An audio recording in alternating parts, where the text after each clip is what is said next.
ریاست متحدہ بلدیہ ہائے کورنگی نے بلدیاتی سہولتوں کی عدم فراہمی کے بعد لانڈھی کورنگی ملیر شاہ فیصل کالونی والوں کی آنکھوں میں دھول جھونکنے کی بھرپور کوشش کی اور ایم کیو ایم پاکستان سے تعلق رکھنے والے بلدیہ وسطی کے chairman Rayan Hashmi, vice chairman Syed Shakir Ali کے ساتھ ساتھ منتخب چیئرمین کونسلرز کی کارکردگی کا پول بھی کھول دیا اور بتایا کہ وہ نااہل لوگ ہیں اور نارتھ ناظم آباد اور کے ڈی اے چورنگی میں ابتر صورتحال ہے، لیکن ریاست متحدہ بلدیہ ہائے کورنگی میں آپ دیکھیں شاہراہ پر نہ پانی ہے اور اسٹریٹ لائٹ بھی روشن ہے۔ بلدیہ ہائے اور bye bye bye bye Korangi کی آنکھوں میں دھول جھونکنے کی ایک ناکام سازش۔ ریاست متحدہ بلدیہ کورنگی کے چیئرمین اپنے نورتنوں کے ہمراہ لانڈھی کورنگی ملیر شاہ فیصل کے لوگوں کے آنکھوں میں دھول جھونکنے کے لیے 12,000 روڈ کورنگی 2.5 نمبر پہ سفر کے دوران تبصرہ کیا کر رہے ہیں، ہم آپ کو وہ بھی سنوائیں گے، لیکن غور سے سنیے آپ۔ علی بھائی، اس وقت یہ جو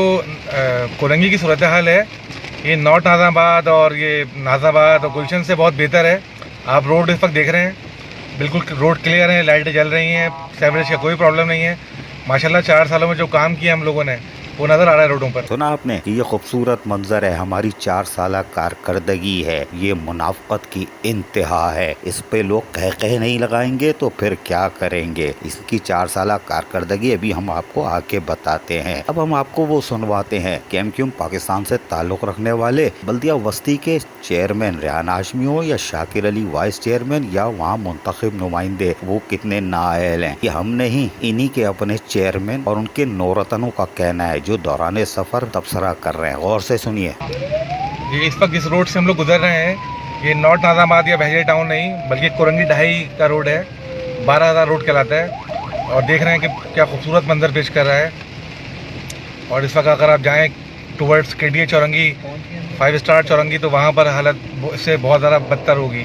یہ ہے منافقت کی انتہا، لیکن ہم نے آپ کو کہا کہ ریاست متحدہ بلدیہ بائے بائے اور ہائے کورنگی لانڈھی کورنگی ملیر شاہ فیصل والوں کی آنکھوں میں دھول جھونک رہی ہے۔ 4 سالوں میں بلدیاتی سہولتوں کی عدم فراہمی کے بعد یہ منافقت کی معراج ہے۔ اب ہم آپ کو بتاتے ہیں، یہ 12,000 روڈ ہے جو پاکستان پیپلز پارٹی کی حکومت نے بنائی ہے، اس پہ اسٹریٹ لائٹ انہوں نے لگائی ہے، اور یہ پاکستان پیپلز پارٹی وزیر اعلیٰ سندھ سید مراد علی شاہ کا کارنامہ ہے، اور لوگ اتنی جلدی یہ باتیں نہیں بھولتے۔ لیکن یہ ریاست متحدہ بلدیہ ہائے کورنگی کی آنکھوں میں کس طرح دھول جھونک رہی ہے، ہم حیران ہیں۔ یقیناً لانڈھی کورنگی ملیر شاہ فیصل کے بعد اب اہلیان کراچی بھی ماتم کر رہے ہوں گے کہ منافقت کی انتہا کر دی۔ عزیز عارف، KBS بلدیاتی نیوز، کراچی۔